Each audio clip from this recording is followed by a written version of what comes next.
हाय मित्रा, मी तुला आज अशी एक गोष्ट सांगणार आहे की बाई तू पण ऐकून आदळून जाशील। मेन म्हणजे ही गोष्ट अशी आहे की जिमवाल्यांसाठी आहे मेन म्हणजे।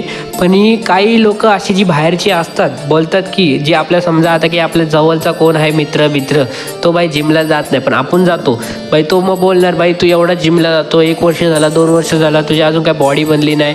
मेन म्हणजे तुम्हाला एक सांगू का, बॉडी मेन म्हणजे कधी बनतच नाही आयुष्यात। तुम्ही बॉडी बनवायचं बोललं ना तर बॉडी बनतच नाही, आणि ज्या दिवशी बनेल त्या दिवशी तुमची प्रोग्रेस थांबली समजायची। असा माइंडसेट धरून चाला की बाई तुमची आजपर्यंत बॉडी बनणारच नाही आणि कधी बनणार पण नाही, म्हणून तुमचा प्रोग्रेस डेली चालू असणार बॉडी बनवण्यासाठी। जर तुम्ही ज्या दिवशी बॉडी बनली अशी वाटली मग तुम्ही प्रोग्रेस सोडून द्याल।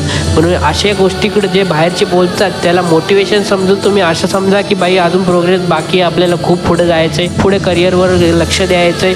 तुम्ही बॉडी बिल्डिंग करिअर धरू शकतात, पण कसं माहिती आहे का, काही लोकांची मिडल क्लास फॅमिली असतात बाई करू नाही शकत, पण बाई आजपासूनच चालू कर, लक्ष दे।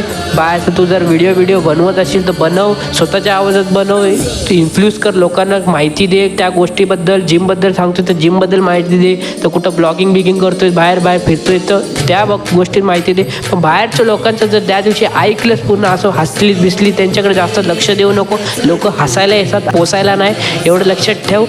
तू बाई तुझ्या फॅमिलीला वर घेऊन जा। आयुष्यात कधी पुढं काय करायचं असेल तर बाई विचार करून करा। लोकांचं बघितलं विचार केला तर तुम्ही कधीच पुढे जाणार नाही। स्वतःचा विचार करा, सेल्फ कॉन्फिडन्समध्ये राहा। बाई पुढे जायचं असेल तर काहीतरी करा। जर व्हिडिओ आवडली असेल तर लाईक कमेंट नक्की करा। भेटूया पुढच्या व्हिडिओला।